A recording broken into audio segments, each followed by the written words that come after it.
Bonjour et je suis ravie de vous accueillir à nouveau. Aujourd'hui, comme promis, je vais vous parler de la meilleure manière de prendre une photo de vous pour pouvoir mettre sur votre profil Etsy. Donc je vous rappelle juste, si vous avez raté la vidéo précédente, pourquoi c'est nécessaire.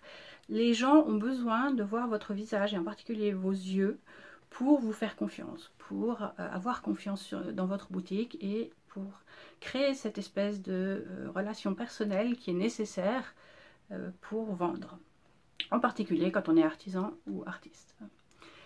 Donc la première chose, c'est de vous positionner dans un endroit où vous avez la meilleure lumière possible.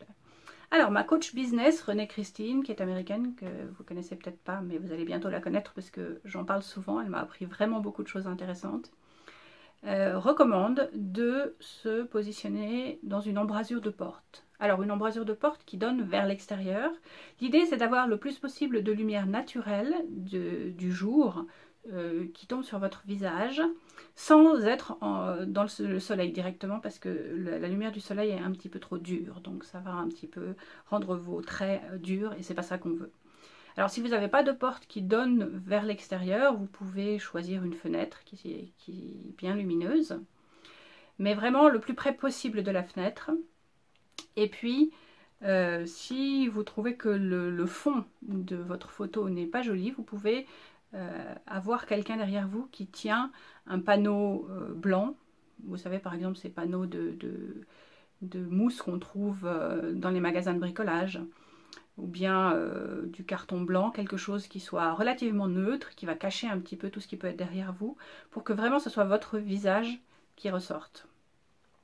Ensuite, le positionnement de l'appareil photo est très important. Évidemment, vous avez tous peur de ressembler à ça,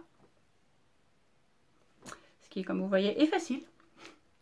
Mais il y a une façon très simple d'éviter ça, c'est de positionner l'appareil photo un tout petit peu au-dessus du niveau de votre visage. Ça va vous obliger à lever le menton. Alors vous voyez qu'ici je ne peux pas le lever trop non plus parce que sinon j'ai des reflets dans mes lunettes. Vous voyez les reflets du ciel bleu et du champ qui sont dehors.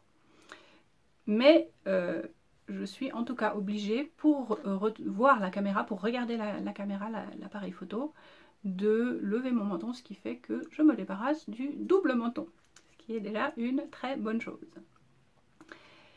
Ensuite, les gens, pour vous faire confiance, ont besoin de vous voir en train de sourire.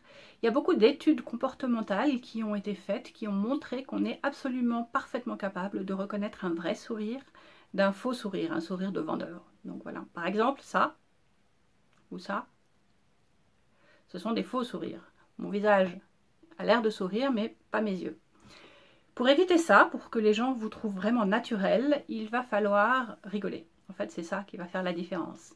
Alors, si vous avez quelqu'un à côté de vous, vous pouvez lui demander peut-être de vous raconter une histoire drôle, ou en tout cas de vous faire rire, de vous mettre à l'aise. Voilà, c'est pour ça que les photographes souvent font ça. Si vous êtes toute seule, ça peut être un tout petit peu plus difficile à faire, parce qu'on se sent un petit peu un petit peu bloqué quand on essaye de se faire rire.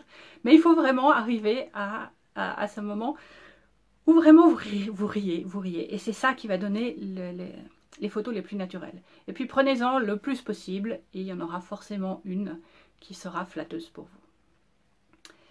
Voilà, c'est tout pour aujourd'hui.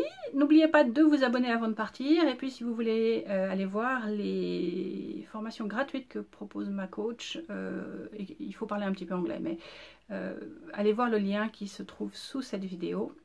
Et je vous retrouve très bientôt.